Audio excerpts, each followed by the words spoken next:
Many thanks for joining us at this hour on QTV. You are watching QTV News, and I am Ajibintu Drame in tonight's top stories. The 2020 Ibrahim Index of African Governance report shows the Gambia has registered significant improvements on the continent. The Gambia government is on the verge of introducing a national health insurance scheme.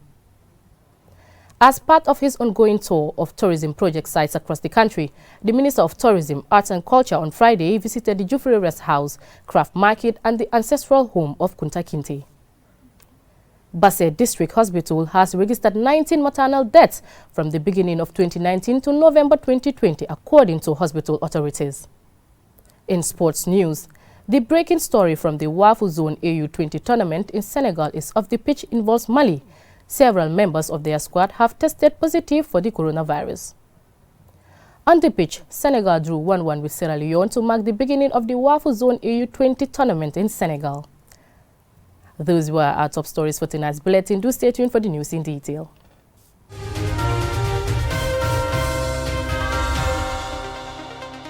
And now to local stories. The 2020 Ibrahim Index of African Governance report shows the Gambia has registered significant improvements on the continent. The report, the country is recorded as having registered the largest improvement in overall governance, which includes accountability and transparency and its participatory environment. Mobdullah Minchoy has been studying the report and he has this report. The 2020 Ibrahim Index of African Governance report shows promising indications for the Gambia's overall governance progress from 2010 to 2019. The annual report assesses the governance performance of all 54 countries in Africa, and it covers security and rule of law, foundation for economic opportunity, participation, rights and inclusion, and human development. The 2020 Ibrahim Index of African Governance report puts the Gambia on top of the 36 African countries to have recorded the largest improvement in overall governance over the last 10 years, with a change trend of plus 9.2. This trend also means that there has been an increasing rate of improvement over the last 5 years, showing the Gambia ahead of 39 countries on the continent on improvement on overall governance and in 16th position. The report also shows that most countries in Africa, that is 36 of the 54, have registered improvement in their overall governance score over the last 10 years. The Gambia was able to top all countries on the continent on this assessment for its large improvements in accountability and transparency and its participatory environment. On the same report, our country has also recorded the largest improvement on a democracy that has thrived in terms of people participation, exercise of their political and civil rights and liberties, with inclusion on the affairs of governance. Only 15 countries on the continent have recorded improvement in this area, leaving the rest behind with an accelerating deterioration over the last 10 years. The Gambia is ranked 12 out of the 54 countries on the continent with a change trend of plus 19.5, an indication that there has been an increasing rate of improvement on participation, rights and inclusion in the country. Another significant improvement for the Gambia in governance is the area of security and the rule of law. The Gambia has the largest improvements in Africa, out of which 23 countries record an improvement in security and the rule of law, while 29 show a retardation in performance below average over the last 10 years. Gambia is ranked 16th position on maintenance of security and rule of law, with a change trend of plus 14.2, registering increasing progress over the last 5 years. While the Gambia registers an average performance on the report is in human development with a rank of 27th position and change trend of minus 1.8, which means that over the last 10 years, the Gambia has registered a decline or no change on human development, but showing recent progress over the last 5 years, especially on the areas of health and social protection. Sustainable environment still continues to be with an increasingly declining rate. The Ibrahim Index of African Governance report was established by M.O. Ibrahim Foundation in 2007. The Ibrahim Index has been used by civil society and government bodies across the continent to monitor governance progress in Africa.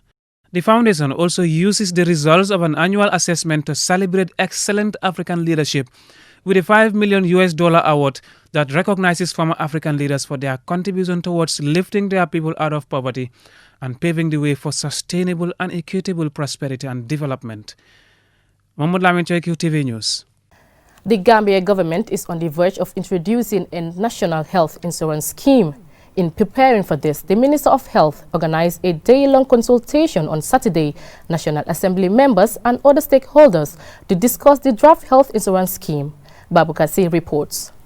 The National Health Insurance Scheme has already been drafted and gazetted and is ready to be tabled at the National Assembly. According to the Ministry of Health, it is therefore fitting to meet lawmakers and discuss the draft bill to enable lawmakers to grasp what is entailed in introducing such a scheme. Honorable Keba Kebaro, the majority leader representing the Speaker of the National Assembly, thanked the Ministry of Health for bringing them together for fruitful discussions before such an important bill is tabled before the House. And I want to applaud you for that, for taking that opportunity to bring us here to go through this very important document. This the National Health Insurance Bill 2020 is very important and is in accordance with international treaties that the Gambia is a party to. One of them is the International Covenant on Social Rights, which also encourages state parties to provide fundamental human rights, including water, to its people and also the vulnerable members of our community. The Minister of Finance and Economic Affairs, Mamburenjai, said the coming of the insurance scheme is historic for the Gambia. This is historic in the sense that for over 50 years of our existence as an independent country, the government is on track to transform its healthcare financing landscape, and as a ministry, we are glad to be part of this development. It is therefore imperative to note that the NHI is a health financing system that is designed to mobilize funds together to provide access to quality and affordable personal healthcare service to all Gambians based on their health needs, irrespective of their socio-economic status. The Minister of Health, Dr. Ahmadu Lamin Samate, explained the benefits to citizens if such bill is passed. National Health Insurance Scheme is a combination of both compulsory and voluntary contributory scheme tailored for the formal sector as well as the informal sector workers. It aims to ensuring access to quality health services, provide financial risk protection, reduce rising cost of health services, and ensure efficiency in healthcare delivery. It is also about social justice and equality. It is simply about the way countries share their money for health in terms of who gets what. It is not about sharing the budgets of health. It is about redistribution of the wealth of the country for the health of each and every citizen, regardless of the socio-economic status of the citizenry. Universal health care service is among the 17 Sustainable Development Goals of the United Nations, which calls for universal health coverage, including financial risk protection, access to quality essential health care service, and access to safe, effective, quality, and affordable essential medicines and vaccines for all. Babu Karsi, Qtv News.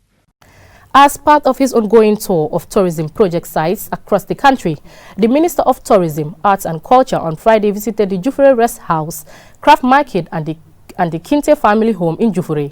And Sumana Isonyasi tells us more. The Minister's unannounced visit to the Jufure Rest House also took him to the nearby Craft Market that clearly hasn't had much activity for some time.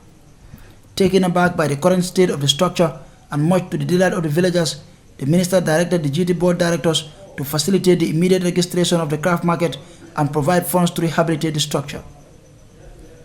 At the Jufure Rest House, Minister Ba expressed his dissatisfaction with the current state of the buildings and urged committee members to engage the GT Board to help rehabilitate the place. This is not acceptable. We don't have to compromise our words. We should bring it down and don't license it. Let it not be licensed to operate. You come and see them. We start with 2 rooms, 3 rooms, and then we develop. So that anybody who comes here from any part of the world will, when he comes here, have a good image about this area and the entire Gambian tourism sector. From the Jufure Rest House, the Minister made a surprise visit to the Kinte family, home of the famous Kunta Kinte, whose story gained global prominence following the publishing of Alex Haley's internationally acclaimed book and film Roots. The Minister, who was visibly shocked and disappointed at the deplorable state of the houses, said it is shameful that despite the family's significance to the country's history and the Atlantic slave trade, they continue to live under such conditions. And he promised to personally support the rehabilitation of the houses while calling on philanthropists to help provide support for the maintenance of all historical sites in Jufure.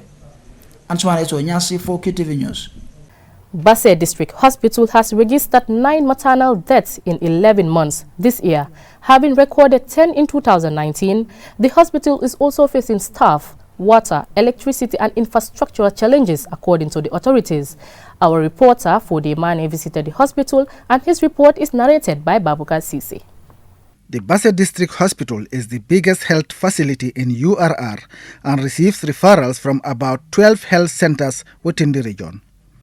After being upgraded to a district hospital in 2015, the hospital is still facing numerous constraints.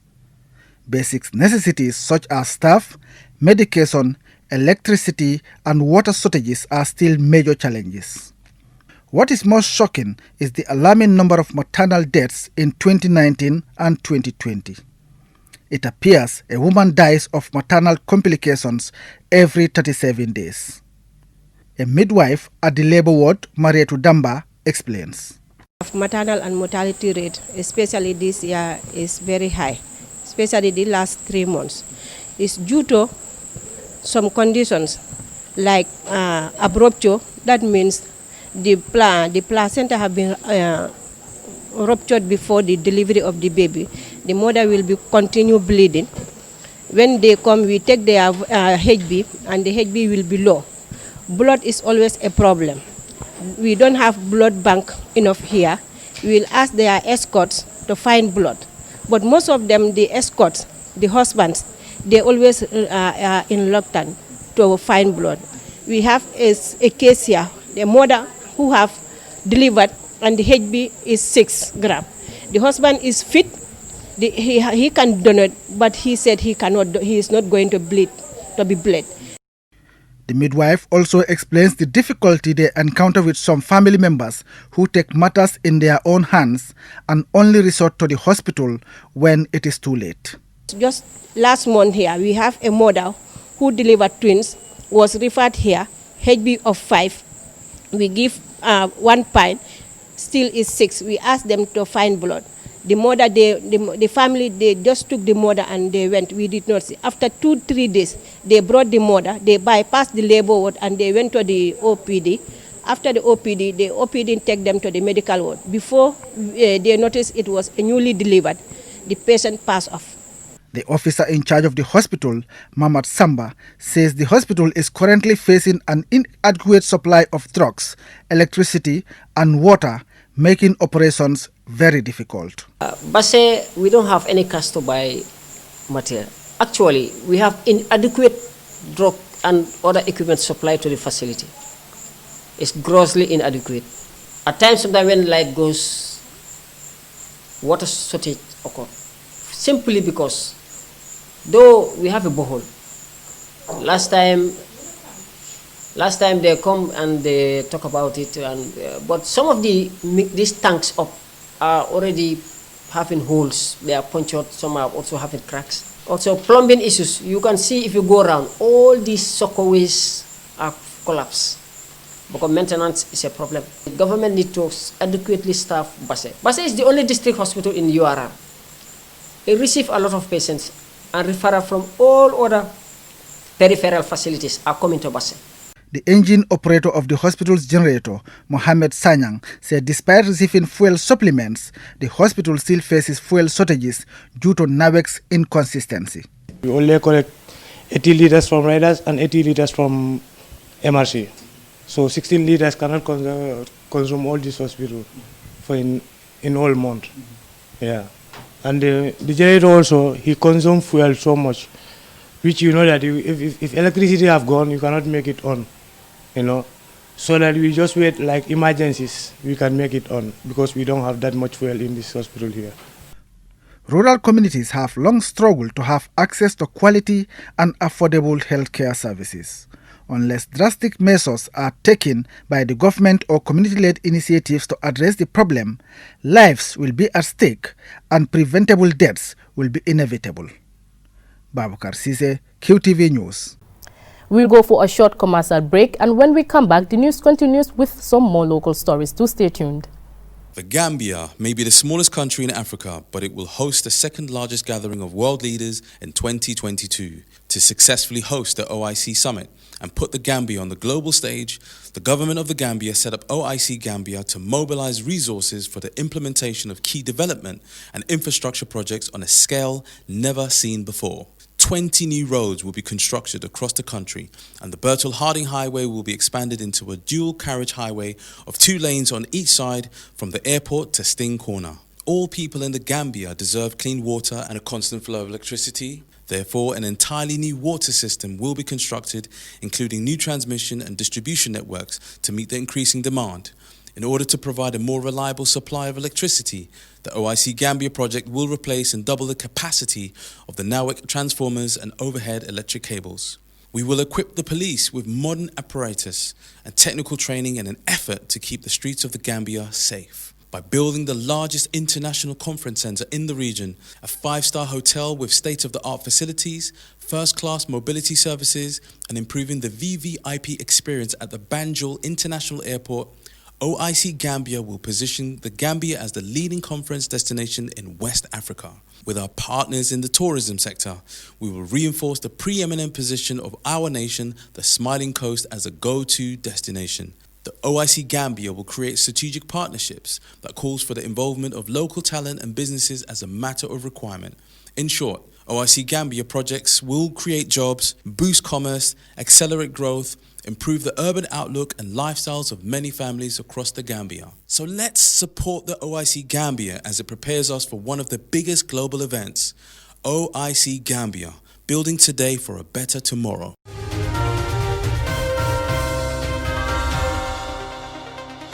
Welcome back, and if you're just tuning in, this is QTV News.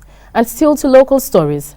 MRC Holland Foundation, in collaboration with MOPSI on Friday, signed an agreement to reform Crab Island School in Banjul into a technical and vocational education and training center.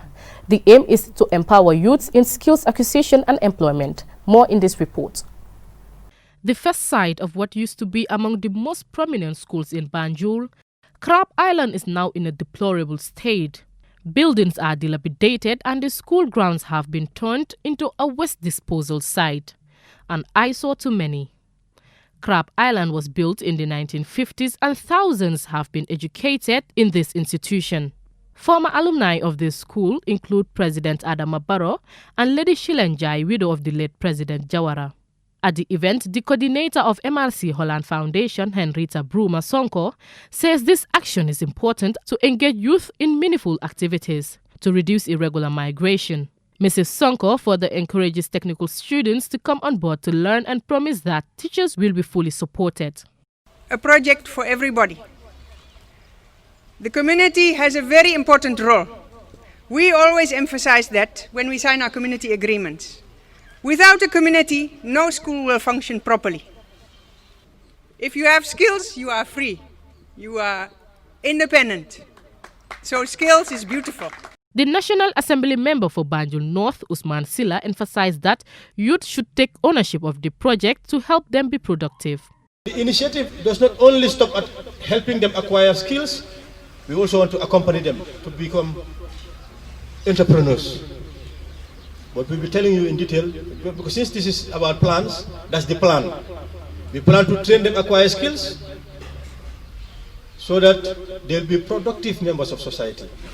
Usman Silla thanked MRC Holland Foundation for their effort and initiative. He emphasized that parents should encourage and support their children in learning skills as it is essential for their progress.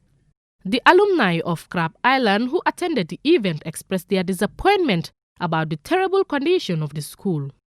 The Permanent Secretary of Ministry of Basic and Secondary Education, Louis Moses Mendy, says that his ministry will not let the school remain in such a deplorable state, adding that this initiative will bring back the school's glory as his ministry will always be open for their services.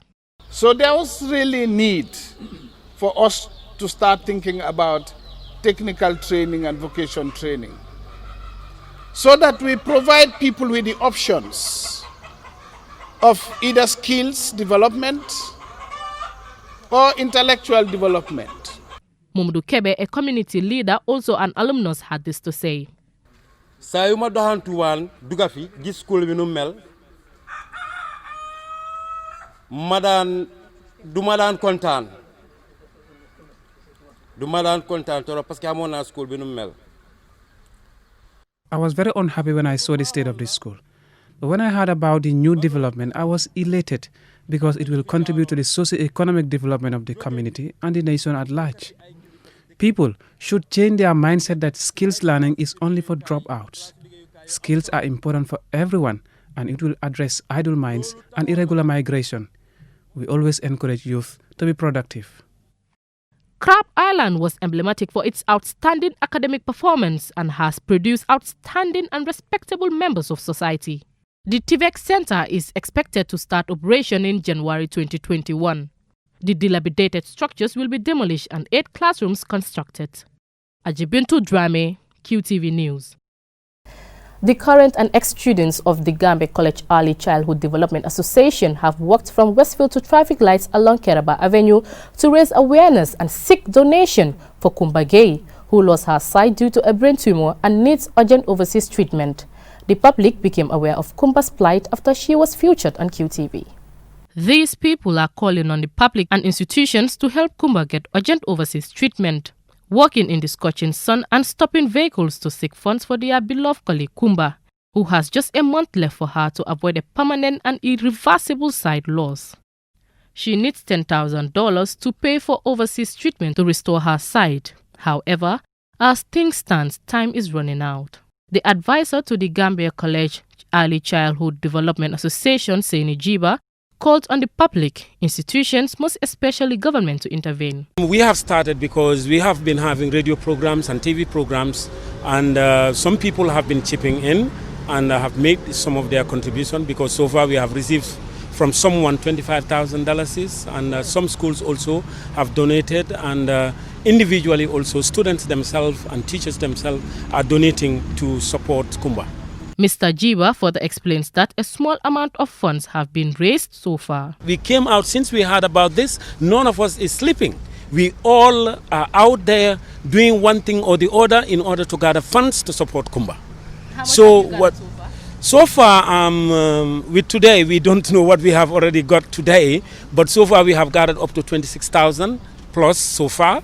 And what we have today will be added to that, and very soon we'll call you. The ex-president of Gambia College Early Childhood Development Association, Veronique Mendy, also pleads with people to donate as no amount is too small, and thank those who donated. I am really impressed. I'm very happy, especially all of the students, ex-students that are here right now. We are very pleased, and for them being here today, we are very happy. So I want to thank all the vehicles and also the individual donation that they are giving to us today. I really thank them for that. So whatsoever we gather today, we are going to put it all together to able to present to Kumba Gay, so that he can able to go and have his treatment and regain back our sight back. The president of Gambia College Early Childhood Development Association, Muhammad Danso, also had this to say. Really disappointing, because this has been moving on for after 4 months, and it's the last 2 months now. And truly speaking, I believe that government should have taken a step, because we have been making interviews in the radio station Paradise. QTV also helped us last month, I think. They showed it on their television, and I believe some of the government workers have already seen it, and they should have at least contacted the family, or there's a number, or they contacted QTV itself, so that QTV can give them the contacts, so that they can even help everything to sponsor. I believe the ministry should be the first sector to put in a support, 100% support, so that they can encourage more teachers to know that teachers are very valuable, because with this, teachers can be discouraging and to leave the section of a teacher. Kumba is a 28-year-old teacher who is passionate about her profession, which for her is a vocation, and her dreams to excel in life. However, those dreams seem far-fetched as she battles with blindness. Although time is running out and hopes are fading, these people are hopeful that Kumba's tale will be a happy ending, as someone, somewhere, may soon come forward to help pay for her overseas treatment. Anyone who wants to be part of this life-changing situation can call 37-88-922. Together, we can help Kumba regain our sight. Ajibintu Drame, QTV News. We will take another break and we continue with sports stories. Do stay tuned. Planning to have an uninterrupted electricity and water supply from solar energy in the Gambia and beyond? Worry no more, because Solar Enterprise will provide you with the solutions at reasonable cost. We have experienced personnel who can install and advise you about your electricity and water supply with a warranty period. We have good quality solar products from North America and Europe. We provide services and sell products to individuals, organizations, institutions, private offices, communities, and government. These products are solar panels, batteries, charge controllers, inverters, water pump, water heaters, freezers, submersible pumps, and general solar accessories. Visit our stores at 48 Karaba Avenue and Brusubi Highway, or you can call us on 7657 479 980 8483 340 9400 or 635 9906.